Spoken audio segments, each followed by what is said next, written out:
So again I'm here. जिन महान और विद्वानों ने साइकोलॉजी और फिलॉसफी को अलग किया है, इस अलगाव से मैं बिल्कुल सहमत नहीं हूँ खाए, और ये अलगाव मुझे प्रिय नहीं। जिस तरह बुद्ध और जैन को नास्तिक कहना मुझे प्रिय नहीं लगा, उसी ही प्रकार वो आस्था तो है और वो ईश्वर के प्रति ही, ईश्वर का रूप जैन और बुद्ध धर्म में अलग है। पूजा तो वो ईश्वर की और वो पूजा भी है। इसको समझने के लिए उतरना पड़ेगा। स्कॉलर्स उतर नहीं पा रहे हैं। उतरो, जानो, लेकिन डिस्क्लेमर सबसे बड़ा डिस्क्लेमर है। उतरने के बाद फिर घर वापसी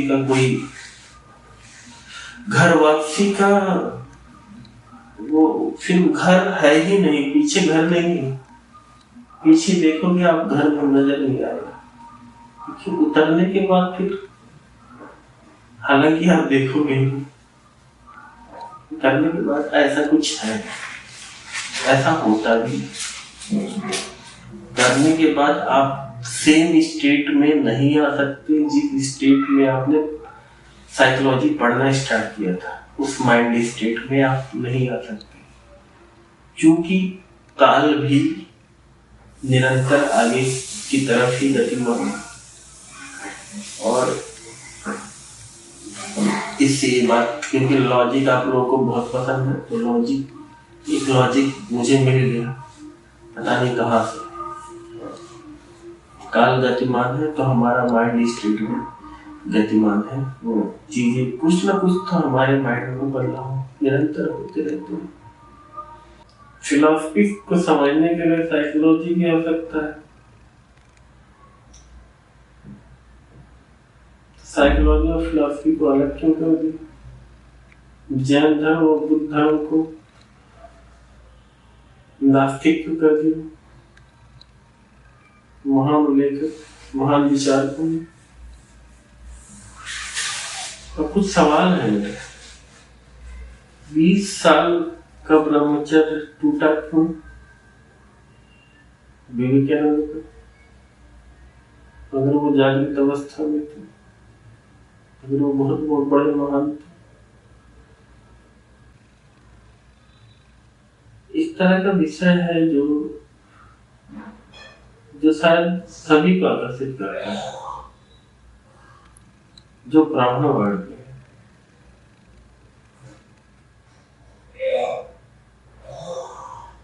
गिर उठो पियो, और फिर गिरते हुए पियो, फिर उठो फिर पियो, और घी उधार लेके पियो, ना हो तो उधार लेके पियो। और जिससे तुमने उधार लिया, और चारवाक का अटकता कौन है? वही अटकते हैं जो दिमाग लगाते हैं। ये दिमाग ही लगा रहे हो, तो इस बात पे भी तो दिमाग लगाओ कि जिससे तुमने उधार लेके किया है, क्या वो उधार देने में उस कंडीशन में सक्षम था जो कंडीशन आपने उसके सामने व्यक्त करी कि मैं घी पीने जा रहा हूं, मुझे घी पीना है, इसलिए उधार दो। अगर सही कंडीशन आप उसके सामने व्यक्त करो तो क्या घी के लिए आपको पैसे देगा वो? मतलब अच्छा, चारवाक में तो हर एक चीज संभव, झूठ,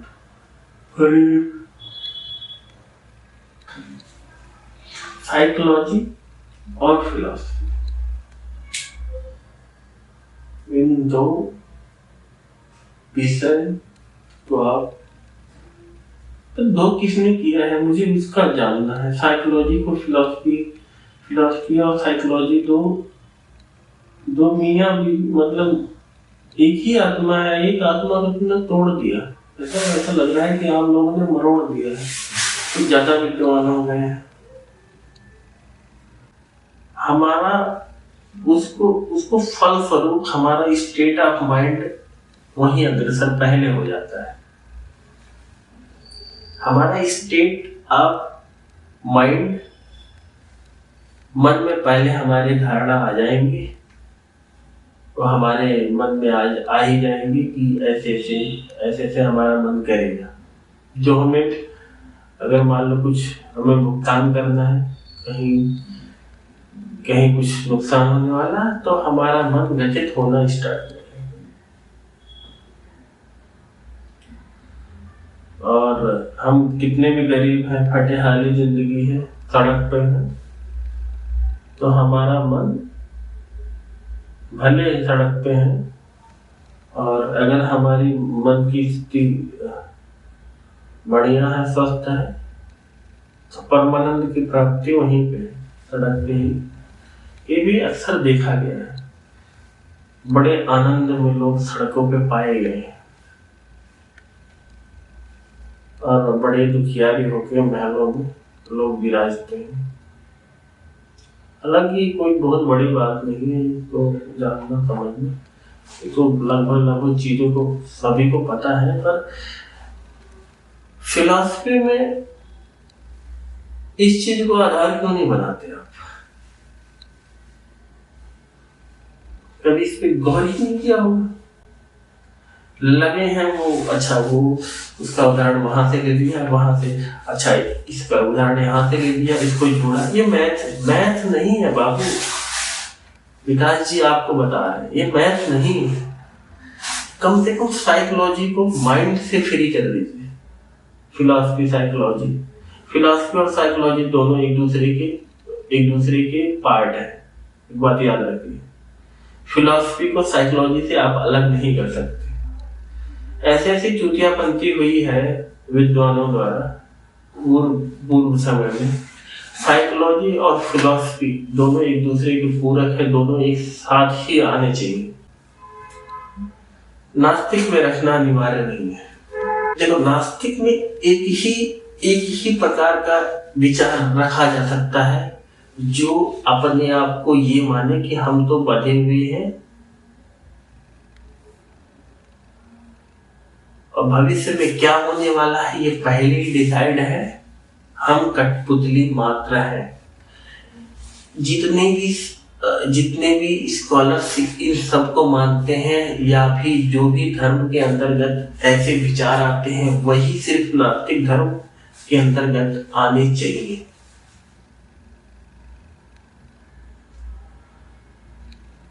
फिर माइंड से नहीं बता सकते हम आपको, ना मेरे पास लॉजिक है, और आप हर एक चीज में लॉजिक की दुहाई देते हैं। साइकोलॉजी, फिलॉसफी, ये सब लॉजिक से परे वाली चीजें हैं। लॉजिक और माइंड से परे वाली स्थिति को आप माइंड से समझना चाह रहे हैं, तो बड़ा सोचनीय विषय है। माइंड सिर्फ एक ऑर्गन है, इन सबको नियंत्रित करने के लिए कैसे क्या चलेगा, नियंत्रित कैसे होगा, आसपास के मटेरियलिस्टिक चीजों को समझने के लिए। जहां चेतना की बात आ रही है, माइंड से उसका चेतना का कोई कनेक्शन नहीं है, कोई भी कनेक्शन नहीं है। आप लाख रिसर्च करते रहो, साइंस तरक्की पे तरक्की करते रहे, तब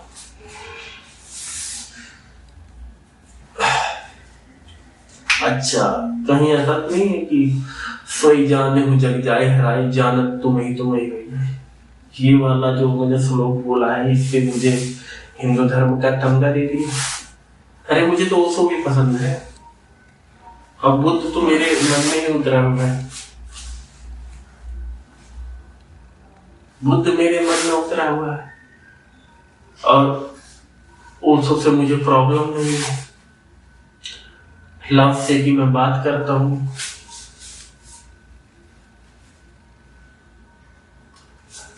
तमगा नहीं दे सकते आप हमें किसी भी एक चीज का। देखो, आजकल हो क्या रहा है, जैसे जैसे जैसे जैसे समाज बढ़ रहा है, साइंस तरक्की कर रही है, सब अपने अपने जो धर्म अभी अभी एक्टिव है समाज में, जैसे जैसे साइंस तरक्की कर रहा है, सब अपने अपने धर्म ग्रंथों पे धीरे धीरे चुपके चुपके जोड़ रहे हैं, उन साइंस की तरक्की हुई बातों को धीरे धीरे जोड़ रहे हैं, ताकि जो चीज छुप सके धीरे से जोड़ दिया जा रहा है। ऐसा होता आगे भी होगा, और पहले भी हो रहा था, आगे भी होगा। हमारे धर्म ग्रंथों में तो पहले था, हमारे धर्म ग्रंथों पे तो बहुत पहले लिखा हुआ कुछ नहीं, कुछ भी नहीं लिखा है, जोड़ा जाता है। ये मेरा मानना है।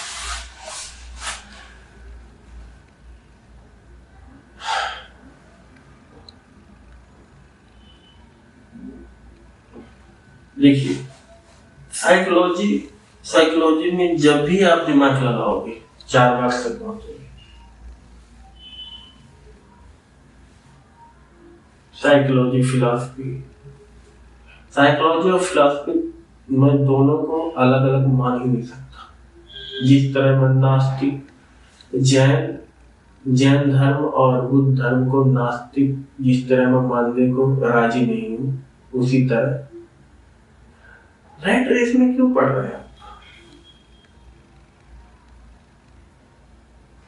विचार करना, क्योंकि कॉपी करने की आदत पड़ गई है सबको, लोग कॉपी किए जा रहे हैं। कॉपी करो, लॉजिक, मैं स्कॉलर हूँ, मैं बहुत बड़ा लेखक हूँ, मैं बहुत बड़ा ये हूँ, मैंने लिख दिया, तो उसकी बातें फॉलो की जाएगी। क्यों फॉलो करना है? जब तक मन में भेद है आपके, तो करना पड़ेगा आपको ऐसे ही। जिस दिन ये भेद सारे समाप्त हो जाएंगे आपके, ये सब करने की जरूरत नहीं पड़ेगा कुछ भी।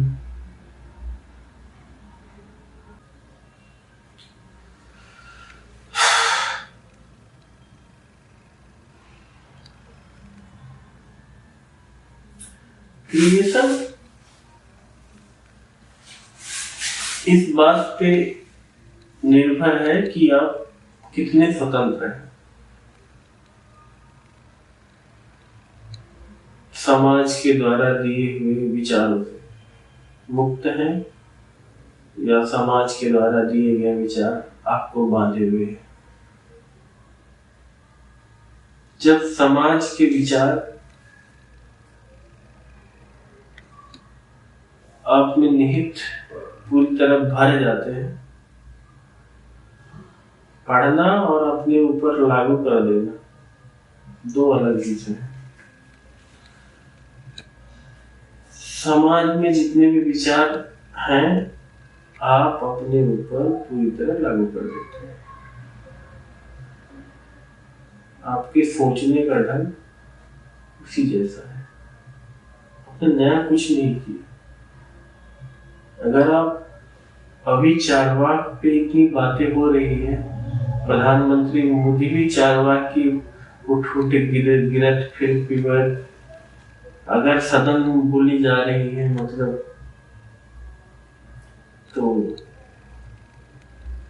ये कोई आश्चर्य की बात नहीं।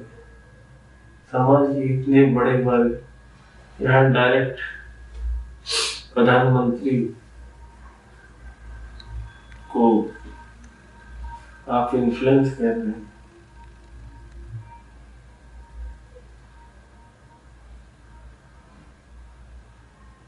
तो आपका उत्तरदायित्व बनता है उतरने का उत्तरदायित्व जरूर बनता है। एक बार उतरिए। साइकोलॉजी आप सिर्फ पढ़ने का विषय नहीं, सिर्फ पढ़ो मत, उसमें उतर जाओ एक बार, उतर के देख लो, क्या पता खाते खाते कुछ मिले, क्या पता कुछ खजाना हाथ में लग जाए, क्या पता नया विचार पैदा हो जाए, क्या पता आप उसी धर्म में रह के उसमें कुछ समाज के हिसाब से और काल के हिसाब से क्या चेंजेस करना चाहिए, ये ख्याल आ जाए।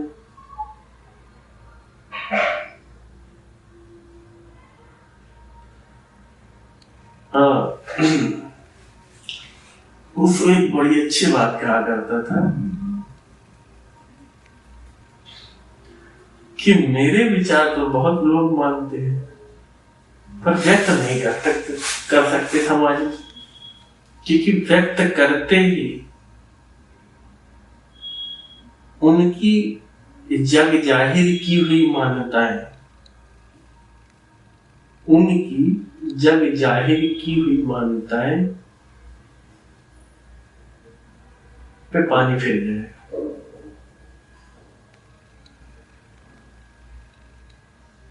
क्योंकि समय के साथ हर कोई बदल रहा है, समय के साथ आपके विचार बदल रहे हैं। आज आपको आम अच्छा लग रहा है, हो सकता है कल आपको मूली भी अच्छी लगे।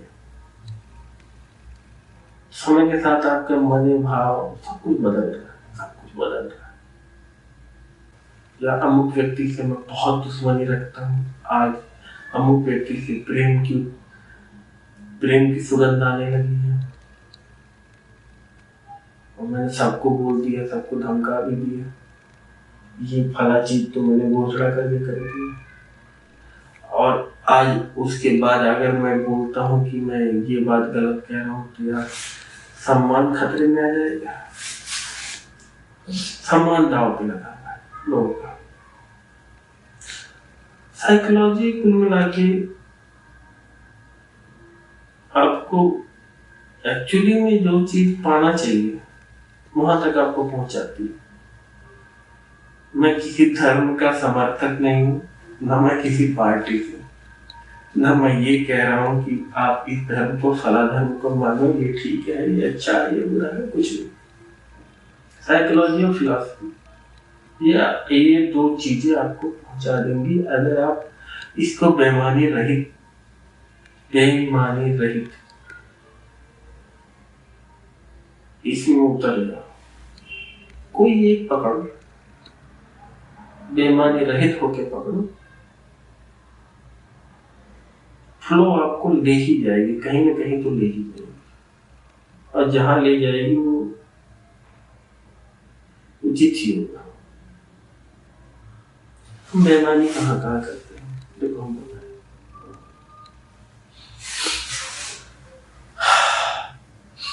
पहली बात तो एक साइकोलॉजी हमारे मन में चल रही होती है, एक समाज को दिखाने के लिए चल रही होती है।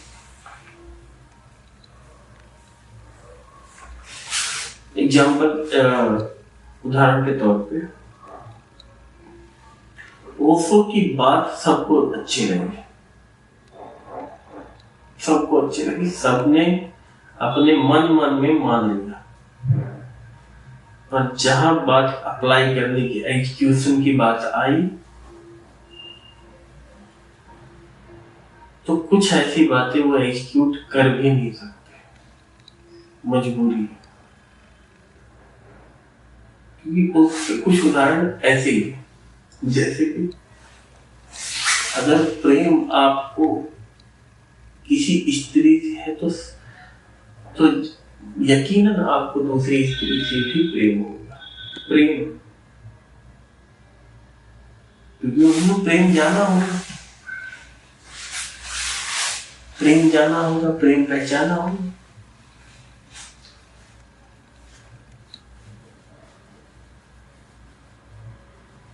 अगर इस फूल से आपको सुगंध आ रही है तो वो फूल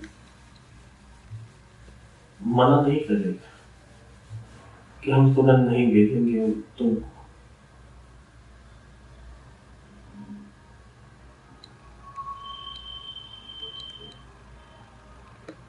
क्योंकि प्रेम में साइकोलॉजी उतरने का गेम है, पढ़ने का विषय है ही, और दिमाग से तो बिल्कुल नहीं समझा जा सकता। आप साइकोलॉजी के किसी भी पार्ट को या फिलॉसफी के किसी भी पार्ट को आप प्रतिपादित नहीं कर सकते दिमाग को। आप करके दिखाओ,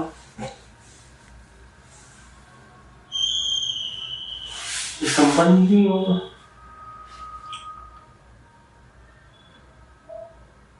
कुछ व्यवस्था होती है, तो सिस्टम होता है।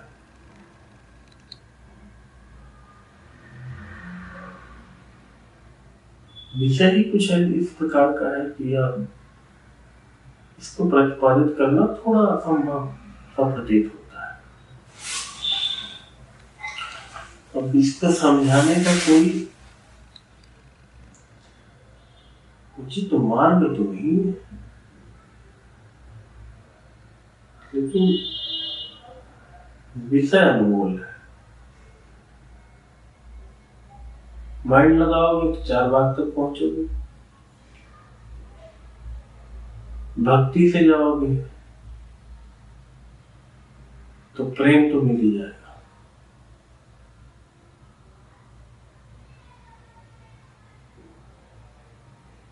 किसी धर्म में अगाध प्रेम हो जाए, विश्वास हो जाए, तो प्रेम तो मिल जाएगा। कोई भी धर्म उठा, भगवान मिले न मिले, तुम्हें प्रेम मिल जाएगा।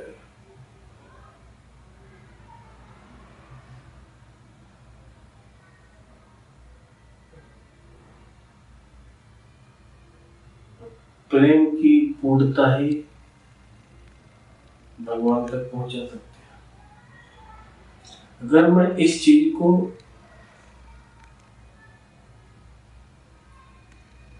बैठ के बोलता हूं तो आपने एक स्टाम्प लगा दिया कि मैं अमुक विचार का हूं, इसलिए हम बोलेंगे ही, वरना मैं जाहिर करूंगा।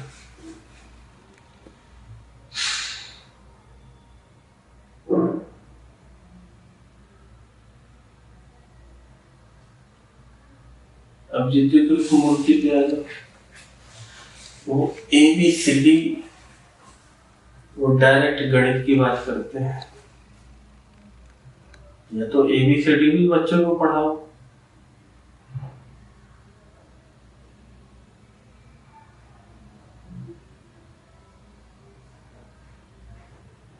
वो direct sine theta cos theta, इतनी जटिल गणित जो आम लोगों के लिए संभव नहीं है। डायरेक्ट उस मनोभाव को व्यक्त करना, व्यक्त करते हुए किसी को कुछ समझाना, ये बात पहुंचने योग्य नहीं है। या कोई पढ़ाई स्टार्ट हो तो ABCD से स्टार्ट हो।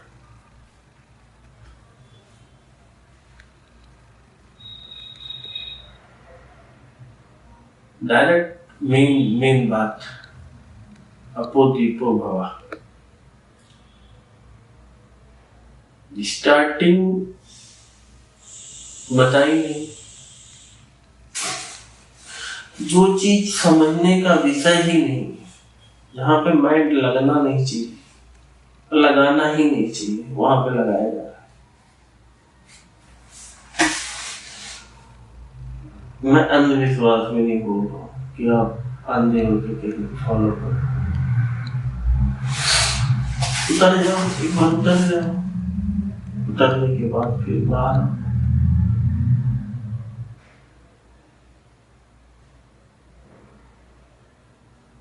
क्योंकि माइंड से चीजें समझ में आ ही नहीं सकती साइकोलॉजी।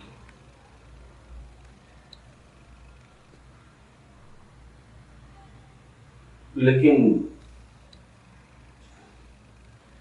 अब तो भक्ति को भी एक तरह की बीमारी माना गया है। वो रिसर्च में आया है कि कोई भक्त अगर कोई बिलीफ सिस्टम अगर किसी के प्रति बहुत ज्यादा भरपूर हो गया तो ये भी एक प्रकार की बीमारी बता दी गई।